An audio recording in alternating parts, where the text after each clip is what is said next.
Our next panel will discuss multilingual education in emergency and post-conflict situations. I now call to the stage our moderator, George Wilson, Head of English and School Education at the British Council, and our speakers for this panel, so Joyce Kinyanjui, Gideon Olenrewaju, and Camila Rios Armas. Thank you. Thank you, George.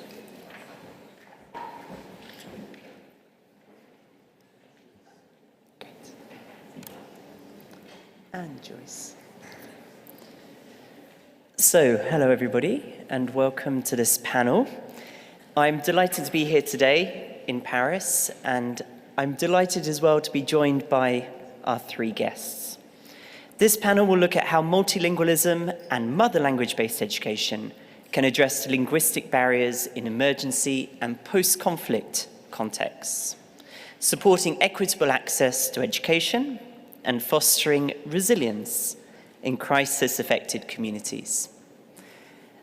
Just to introduce myself, I'm Head of English and School Education for the British Council in France, and I'm here today to represent the British Council, and particularly as we're supporting this event over the next couple of days. The British Council is the UK's international organisation for cultural relations and educational opportunities. We work in over 100 countries, and our work is focusing on contributing to the raising of the quality of education in schools and on supporting multilingual education. As I said, I've got three wonderful guests with me today. The first one is Joyce Kinyanjui, who is the Managing Director of ziziAfrique and is based in Kenya. She's an educational researcher with over 35 years of experience in the education sector, both locally in Kenya and internationally. She's been working with the British Council recently on a research study that will be looking at the languages being used in refugee camps in Kenya. I'm also joined by Gideon Olenrewaju, who is the Executive Director of Aid for Rural Education Access Initiative in Nigeria.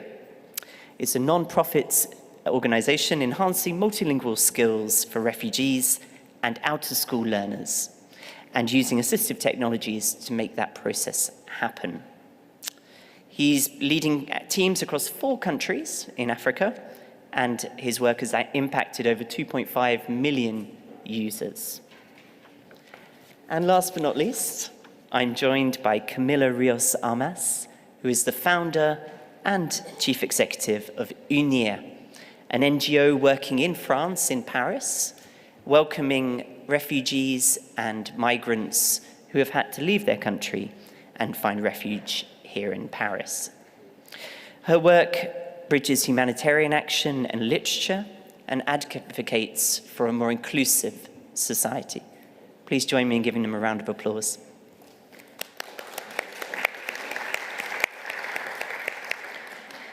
So the structure of this panel will be in 2 rounds, just like the ones you've seen. In the first one, I'll ask a personalized question to each speaker. They'll have 7 to 8 minutes to respond. And then there's the famous lightning round, where I'll be asking them for recommendations on how to support multilingualism moving forward. So, without further ado, let me begin with Joyce. Joyce, how are refugees in Kenya supported through multilingual education? And what challenges are there related to language barriers? And based on your experience, what strategies can be used to support refugees in Kenya? Over to you.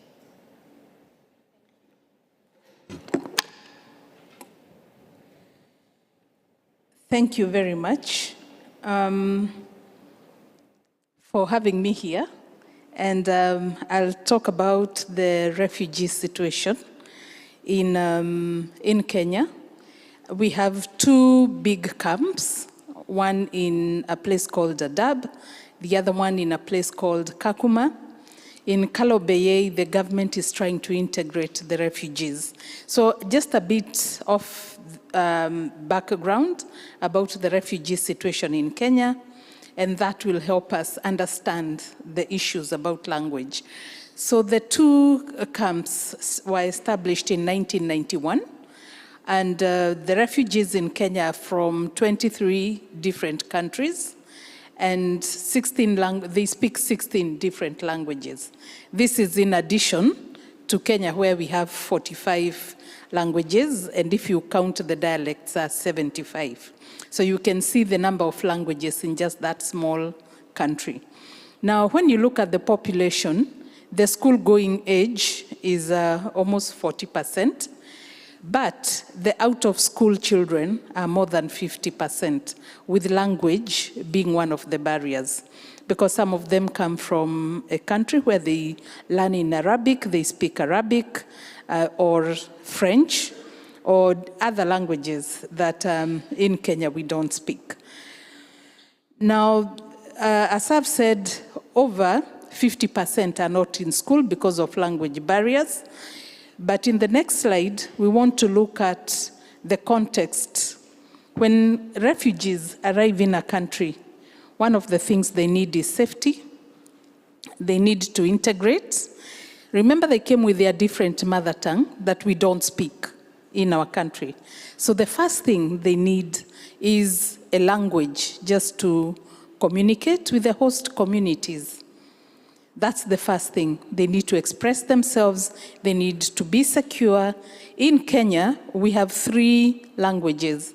English and Kiswahili are official languages, and so is sign language. We give it the same status as English. So you've arrived in a country where English is the official language, and also Kiswahili, and those are in the Constitution.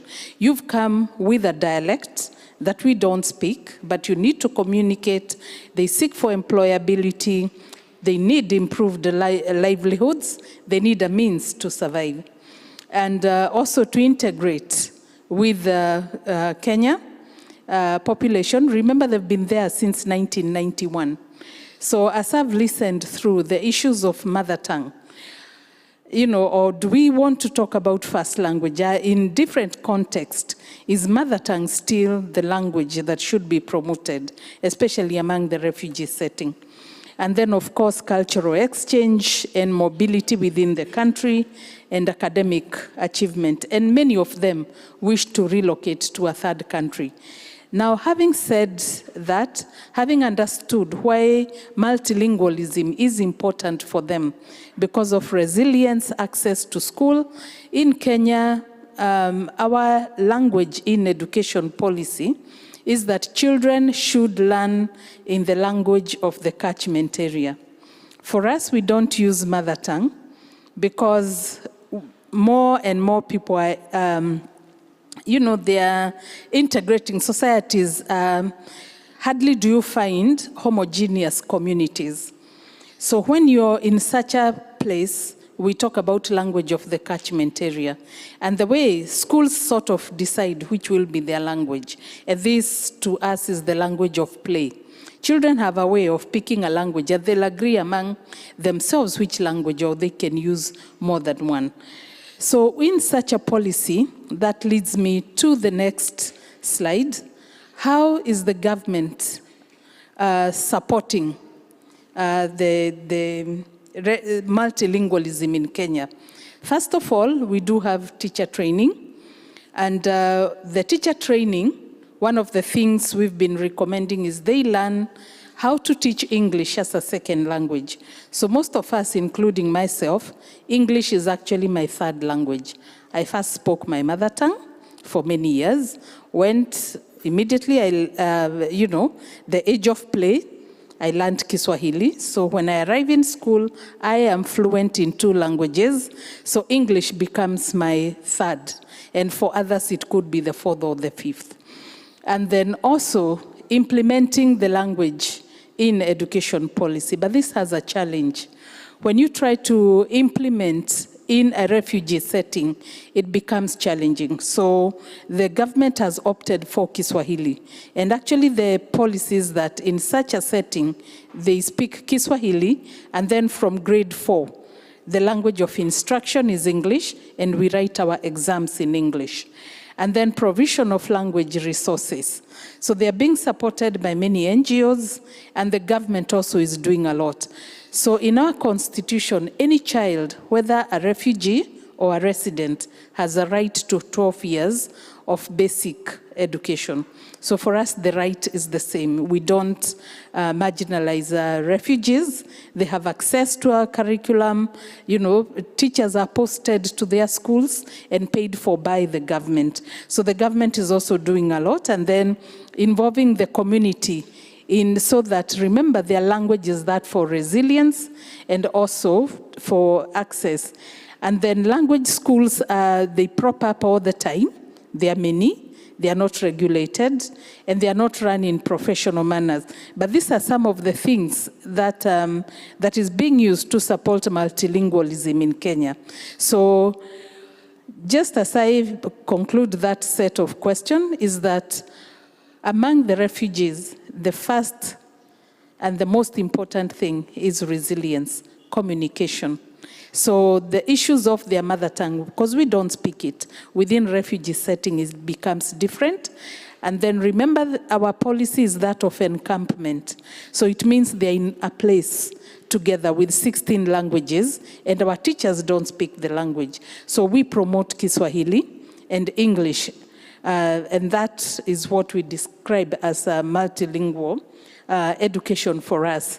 Mother tongue their mother tongue is not as pronounced because, again, because of issues of orthography, and we don't speak their languages also. Thank you. Thank you very much. Gideon, please could you share your insights on how your work as the Director of Aid for Rural Education Access Initiative addresses multilingual education in emergency situations in Nigeria? Judge. Hi. Good afternoon, everyone. Good afternoon, everyone. Fantastic. Really excited to be here. Thank you so much for inviting myself and Area High to speak about this critical issue. I think our invitation is premised on an exciting opportunity to be awarded the UNESCO International Literacy Prize last year, which was a great honor for us, building on the work that we do in Nigeria. So I lead Aid for Rural Education Access Initiative. It's a non-profit organization in Nigeria that design and implement accelerated alternative learning and empowerment programs for refugee learners and out-of-school children. The crisis that has been created by the Boko Haram insurgency over the last 12 years has resulted into a large population of out-of-school children. And this has been also coupled with the realities of climate change, intertribal conflict, leading to a high population of displaced children. Statistically, right now, Nigeria has the highest number of out-of-school children. The national government is grappling with that reality, creating alternative programs that are state-led to be able to respond to that challenge.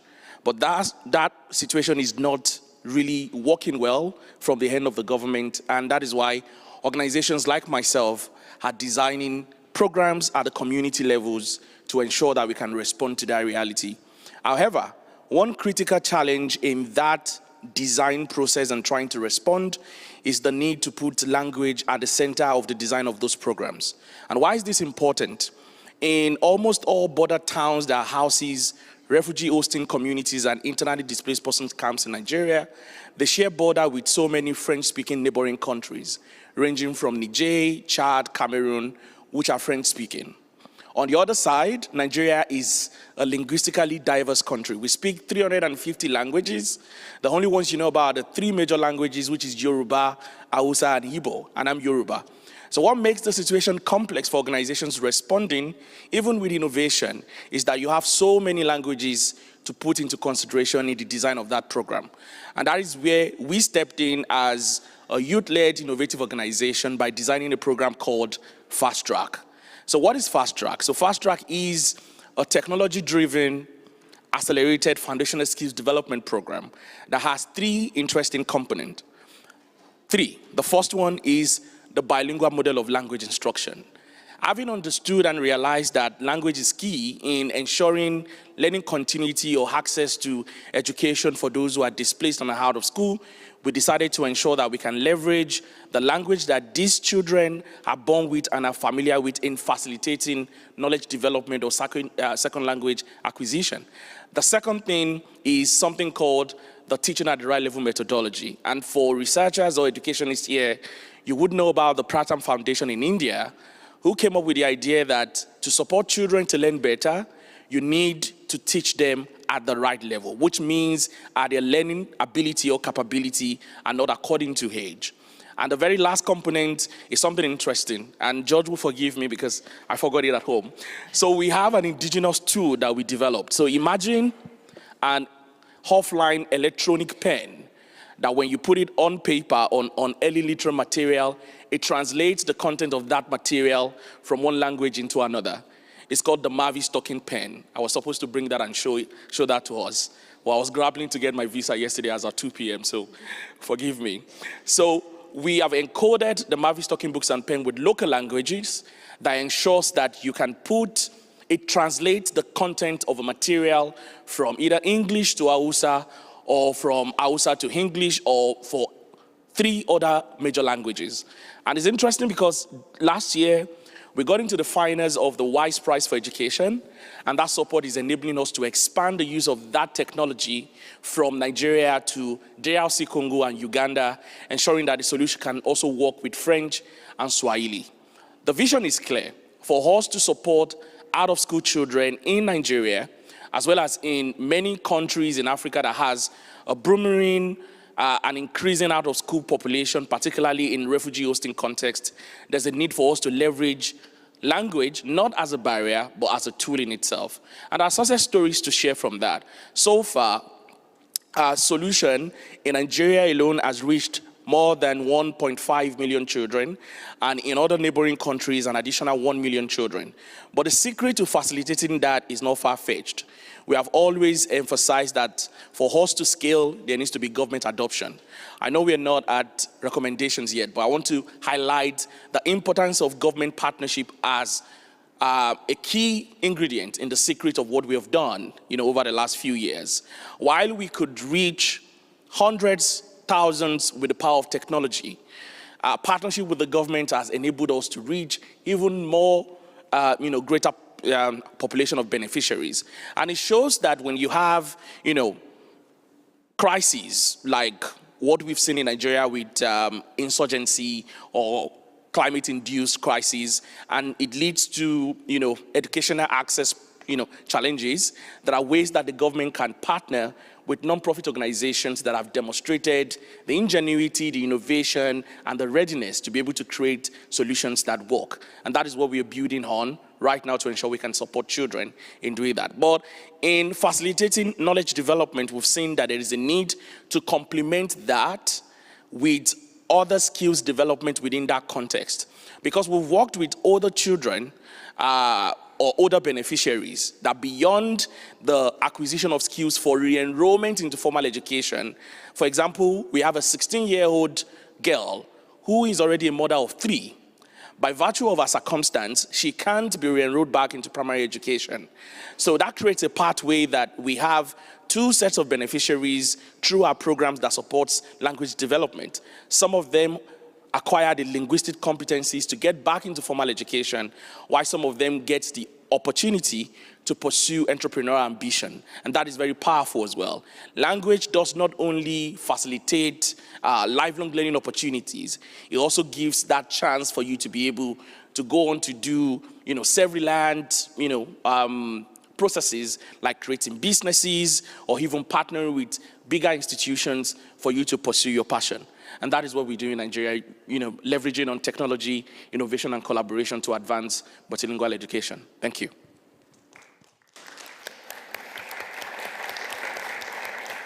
I'm very disappointed about the pen. We had a long conversation about how you were going to show this. Never mind. Donc, on va passer en français pour la... Let's move to French for the next question. Camilla, could you tell us more about the work of your organization, UNIR, in France and the role of multilingualism in your program? How do you balance the recognition of the mother language of learners and the need for them to learn French? Thank you. Thank you very much for this invitation. Thank you all. I'm going to be speaking French. However, French is not my mother language. It's not my second language either. It's my third language. I'm from Venezuela. I came to France 10 years ago as a student. I couldn't speak French, and I did a master's in English. And very quickly, I ran into the question of how do I live in a country for 2 years without speaking the language? So I started taking a course, and it was quite necessary, even though in my bubble world, I could survive perfectly well with English. Now, I rapidly came into contact with people who were refugees. I was in Calais. It was the time of the crisis. And I met a lot of people in that population of refugees who had university degrees and years of experience, and they had just one question. How can I resume my studies in France? How can I learn French? Because I want to go to university. And at the time, I didn't have an answer as to how they could do that. But I remembered the question. And so I started doing voluntary work with them, and I very quickly realized that there wasn't a program or a place we could send these people to continue their studies. So I founded UNIR, which is University for Refugees in France. 2019, we developed our first program, which was for learning French, because my point of view was that was absolutely fundamental. It's crucial. It was crucial to me. But for the people I work with, it's even more important. As a very good colleague, Emmanuel Gallien always says, learning the language is the last border that you cross. And this can apply in France to the learning of French, but it could apply equally to any other society where you have displaced persons arriving with a mother language that is different from the one spoken in the society where they aim to live. So in UNIR, we developed a program for the learning of French, which took into consideration the multilingualism among the people we were supporting. So we developed programs of mentoring between local people and support people with a personalized support approach. And we really understood very quickly that learning the language is a burden for the persons. And there's a lot of pressure from society at large and the state regarding learning the language quickly. But the people also want to learn it. They want to learn for their daily life, for administrative needs, to find a job, to communicate. Language isn't only a matter of learning the grammar and the syntax. It's also the culture. And I'm sure you're all convinced of this. But through learning the language, people will also learn the culture of the country in which they are welcomed. And also, the classroom is the first hospitality place. It's frequently the only place where they are in direct contact with a person who is not like them, an exile. And it takes a couple of years, at least 2 years, for a person to be able to speak to a local. Now, this can be a surprising figure, but in the classroom, there is a space where they can understand what is this country where I want to live, how does it function, how do you go through administrative needs, how do you meet people, how do you make friends, how do you connect. So we also have online French courses because we did realize that some people were in isolated locations, in localities where there was no local association to help them learn the language and they couldn't move around. So we created a French course online. Also, for a lot of women who have children and don't have support, they don't have daycare centers for their children. So what do we do during these learning sessions? The first thing is that we show a lot of respect for the people. As teachers, we have some idea of who are the people we're talking to, what are the languages, and we try to develop activities that will enable those persons to also speak their mother language, even in a French class. So there's writing workshops where we tell them, listen, it's okay if you mix the French you know with your mother language. We also have reading activities, more literary activities, where people who love to write will write in their mother language and then they'll work on a translation. And that's where they learn the vocabulary. And we also work to create a welcoming space where people will feel at ease.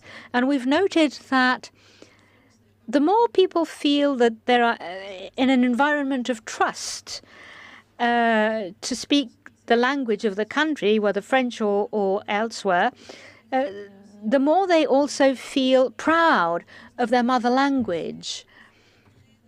So we need to create these spaces where we promote this approach, where we truly value their original language, their country of birth, their language of birth.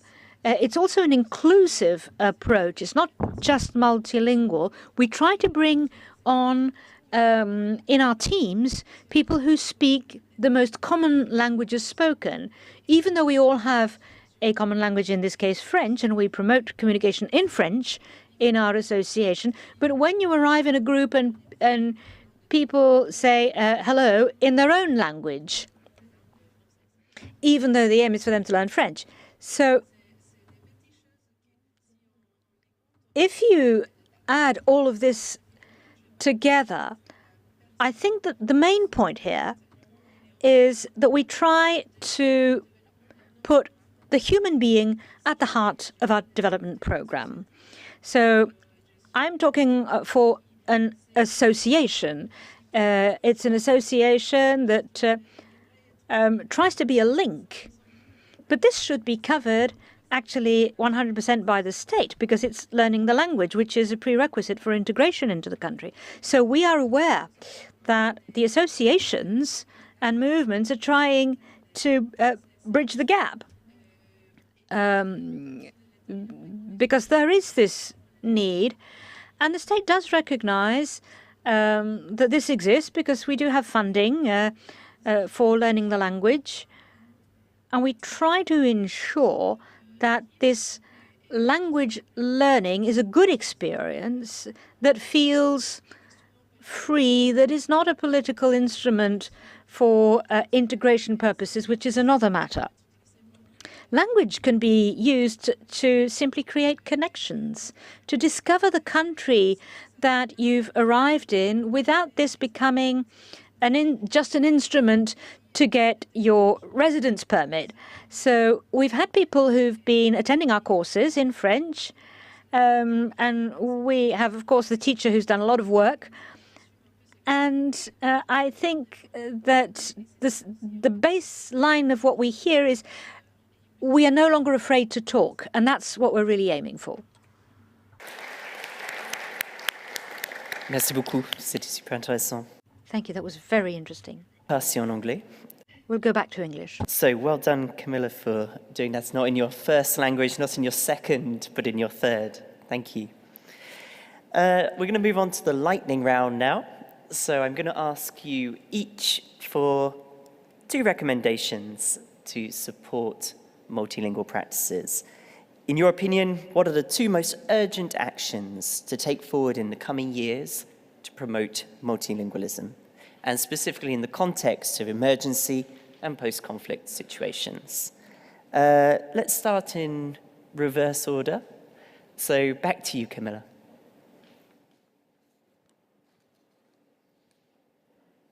Allô? Yes. Well, I think it's important to continue to work for a state that promotes multilingualism and multiculturalism and to take action to avoid having xenophobic and racist governments that prevent the implementation of this approach, which of course is not compatible with a closed view of the world. The second point is taking into consideration multilingualism of refugees when developing the official course for learning French. We need to take into consideration and develop public policies, but also train teachers and all those that are going to teach French to refugees, specifically in France, to take into consideration this diversity of the people they're trying to teach, because most people that we work with are already multilingual. They speak 2, 3, 4 languages with various levels of study, and in the official course for teaching French, what we see is that that diversity is not taken into consideration, and I think that this affects the result of the French course. So this diversity must be brought on board. There's a diversity of professional and academic experience, but also linguistic diversity to prepare courses to teach French and to have an intersectoral approach with sometimes very simple things, examples, names that are used so that the exercise is more user-friendly for the students, so that they can see that there is a real development of learning rather than a frustration, which can set in very quickly when you learn a language if you feel that you're stuck, that you're not making any progress. And that would be my main recommendation, to take into consideration the experience of the learners and at our level to continue to promote a policy of inclusion that includes language, meeting, hospitality, and solidarity. Thank you. Thank you, Camila. That's a good way to start. I think my first recommendation would be the need to prioritize financial investment in technology-based localized solutions that promote the integration of mother tongue instruction, particularly for alternative and accelerated learning programs. In many countries where alternative education programs, AEPs, are becoming important to ensure learning access for those who are displaced and are out of school, there's a way to scale language or second language acquisition or language development by leveraging on technology. In the advent, I'm excited, the next panel is about the use of technology for multilingual education. And I think we've seen how technologies like artificial intelligence, particularly virtual chat tutors, WhatsApp chatbot, has revolutionized information and technology access, particularly within the field of education. So I think we need to invest more to build such solutions that can be used and scaled. The very last recommendation is to leverage on community structures and indigenous knowledge systems that are available at the community level. For example, we have a dual facilitation approach for our program. We leverage on the youthful energies of young tutors who are from outside of the communities or camps where we work, but we also draw great strength from the contextual understanding of community-based facilitators who understand the camps, who speak multiple languages and can support either the use of mother tongue or the language of instruction, which is also quite very political. And that is the reason why we need to leverage heavily on what is available within the sites of implementation, either within refugee camps or within local communities. The power of communities can actually transform multilingual education, particularly within refugee context. Thank you. Thank you. And over to you, Joyce. Thank you, Camila. Thank you, George. I think the first recommendation is having language schools within the refugee camps. So 97% of the teachers who teach the refugee children, they themselves are refugees. They are called incentive teachers, and these are teachers who have either completed primary or secondary. Very few of them have a diploma or certificate in teaching. So they are the ones teaching the children. So already you can see the disadvantage they bring. So having a language school where they can improve their language skills. And as I said, Kenya, we use English as our medium of instruction from grade 4. We write our exams in English, is the official language. So the teachers need themselves to improve their language skills, and that's why it's really, really important having a language school. Now, the second recommendation would be teaching training teachers on how to teach mother tongue. Sometimes we assume simply because you're a native speaker of a language, you can teach it. Not necessarily. If you asked me to teach you my mother tongue, it will be difficult because I just grew, I spoke it. I don't know how the connection. I just know I speak it and I speak it well, even with my language is a tonal language. But then now, how to teach it to another person, people need training. Now, this is particularly important in the Dadaab refugee camp. So in that camp, they speak Kisomali, and the hosting community speak Kisomali. So they are homogeneous, and they actually use that language even beyond the grade 4. They are unable to change, to make the switch from mother tongue now to fully teaching in English. So sometimes we assume, they don't need training, but I think to make that big jump from mother tongue to the next language, they also need training. Now, because the desire of all the children that come into, the refugee setting, they need to, to speak or go to school so that they can have their careers. They have dreams like all the other children. They want better careers. They want to have livelihoods. There are many things they desire. So with that, we need the government to support the teachers, especially if they are to use the language in education policy, implementing it, and having Kiswahili being taught really well, ensuring that the teachers understand the language, because that becomes, in quotes, their mother tongue or their first language in which they learn, because as we've said, they need more. They need to integrate, they need to communicate, they need to get their food ration, they need to walk around, they need to report to the police in case something happens. So language in this case, even Kiswahili, gets the same prominence. So those would be my recommendations for now. Thank you. Very, very interesting.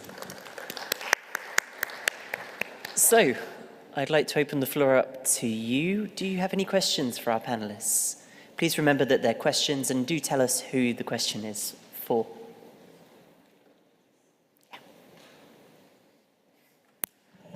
I have a question for Camila with regard to the university education. I'm wondering about accreditation or certification, like what can the students get as a result of their work, and how can they apply it in the job market?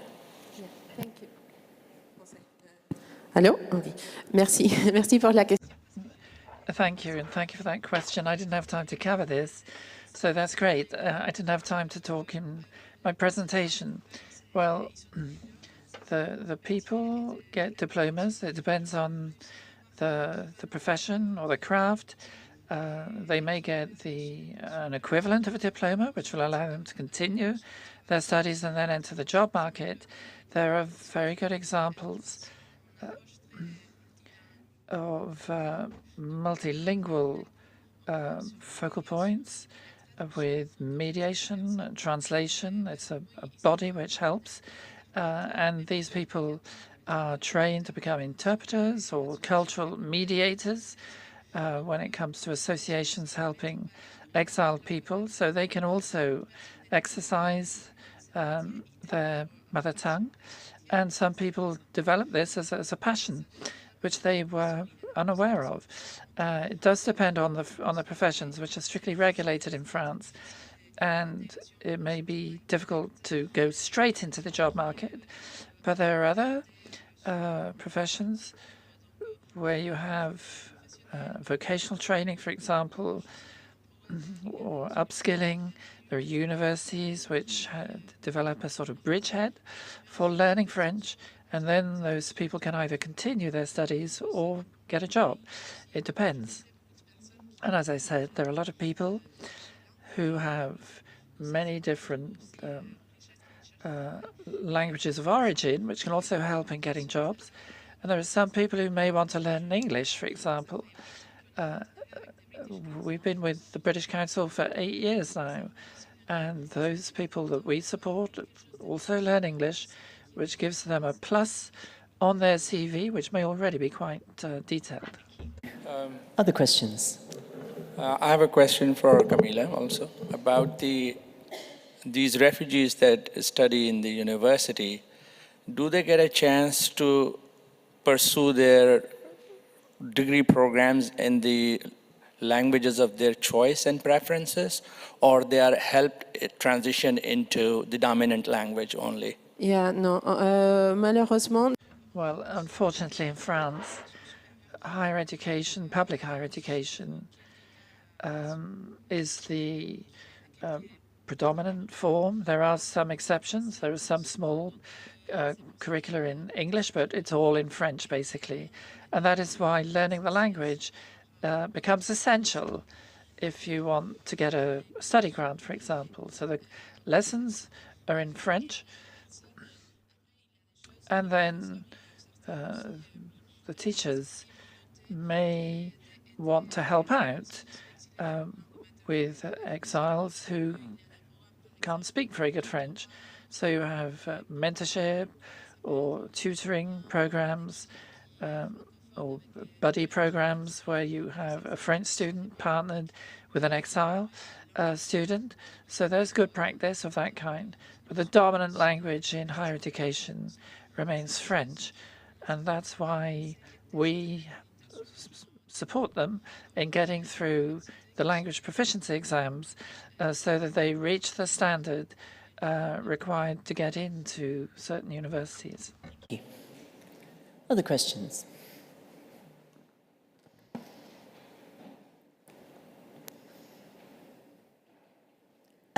Coming back to the front then, yes. Only if there's no one else. I don't want to hog time, but I have more questions now for you two with regard to the language schools that you're talking about for the refugee teacher training and teacher second language training. Similar question, what kind of accreditation or programming is available for this? And then what will these people be able to do with that sort of certification beyond?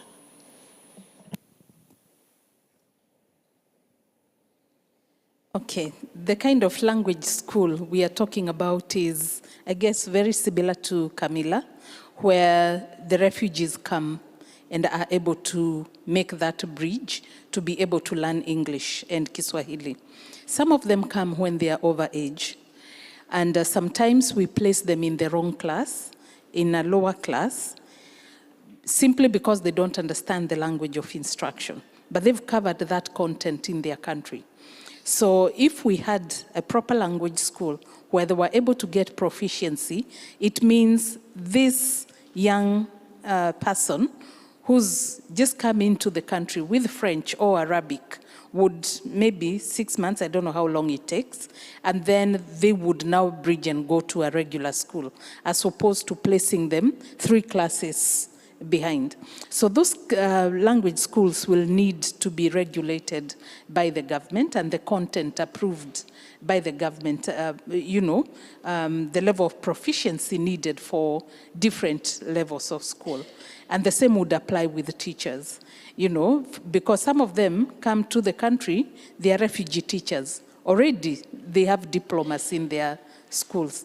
But again, they don't get employed simply because they don't speak the language of instruction. But if we had a language school, then it would be easy for those who are coming into Kenya with their certificate or degrees, simply do a language course, get certification agreed upon by the government, and then they would be able to transit to school and even employment, because currently we don't even have a qualification framework that tells me a refugee from DRC with this level of education, where does it fit in Kenya?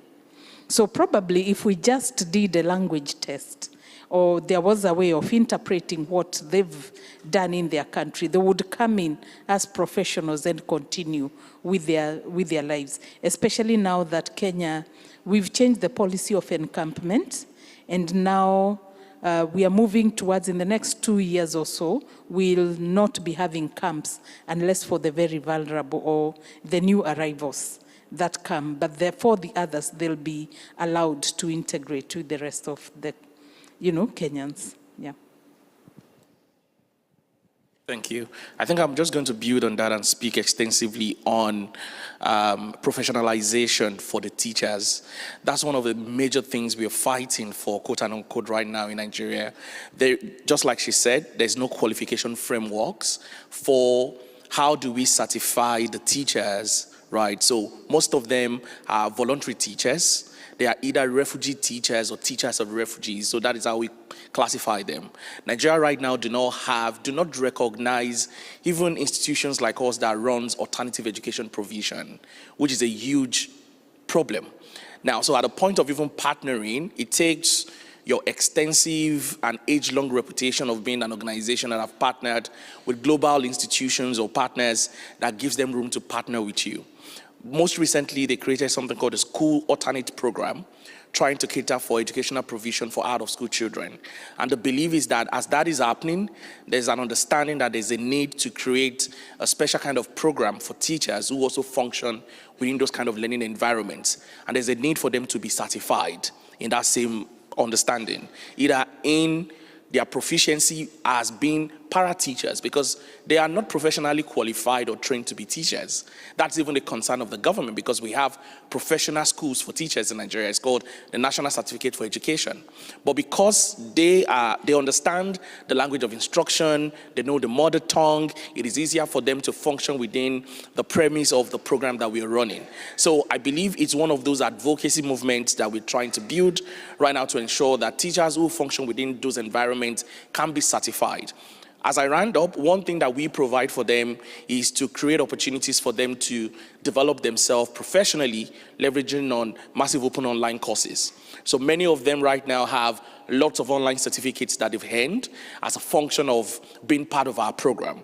And it's easier for them to also seek for, other adjunct employment opportunities as being, instructors or facilitators based on those certifications that they've obtained online. But one thing that is critical is as this culture improves, there's a need for us to have a national endorsing structure that ensures that those teachers are recognized and they're certified to be able to deal, within the kind of programs that we have, or even the government in itself creates a kind of program that caters for multilingual learning, particularly for refugees or out-of-school children. Thank you. Thank you. One more question, if we have one. Yes, go ahead. Merci de me donner la parole. Thank you for giving me the floor. And I really want to congratulate our Nigerian friend. When I was in Cameroon last year, I had a chance to see him and meet him, and here we are today, 1 year on. I'd like to know whether you've proposed that program. If you got a prize for it, then it must be good practice. So in terms of ownership by the state, where are you with this program? And would you be ready as an NGO to allow the state to mainstream this program? Because you talked about partnership a little earlier, and I want to clearly understand what you had in mind. Thank you so much, madam. So great to see you again after Cameroon. So one of the things I would say is the idea of when an organization like us design interventions is to ensure that the government can leverage on the innovativeness of that solution and adapt for greater reach and scale. that is the mindset for going into the kind of work that we do, because we know with them we can reach more, and there's a way we can provide technical competence or coordination to complement the work of the government. But that is where politics comes in. From where I come from, when you have organizations that are ambitious like us, it is somewhat interpreted as us trying to do the work of the government. So it's always very important for us to use either media or face-to-face engagement to state categorically that we are hoping for partnership and we are only complementing your action. So now to the first part of your question. The leading body responsible for the rehabilitation and reintegration of IDPs and refugees in Nigeria is called the National Commission for Refugees, Migrants, and IDP. And before we got the prize last year, they saw so we use media and social media and branding a lot. So they saw our work online and they invited us to create a version of Fast Track for children or learners within refugee camps across Nigeria. And we created a pilot program to reach 18,000 kids in 1 year as a pilot program. Just like in many African countries where a change in government can dictate a change in policy, that's the same thing we've experienced. We have a recent election, we have a new leader, there's a new agency leader as well. Now we are trying to refamiliarize ourselves and bring ourselves back to the table with this new leader to say, we had done something with your predecessor, and we had over 85% proficiency improvement for all the 18,000 beneficiaries. This is something that we think we should scale. So we're having that challenge right now. We've sent a lot of letters for reintroduction, but they are still getting into office and trying to settle down. So we believe it's a conversation that we would get back on to ensure that we can scale the program working with the government. Now, one other thing that we've seen is the need to leverage on some sort of a micro-social franchising. And what do I mean? We have codified our own way of facilitating knowledge development, but we have smaller organizations who can also benefit from us by leveraging on that methodology.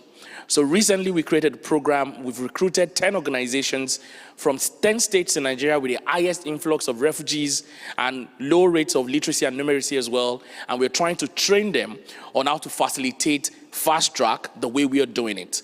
It's our own version of saying we are stepping down the knowledge that we've acquired over the years in facilitating our award-winning program across the nation for newer organizations to also adopt the same.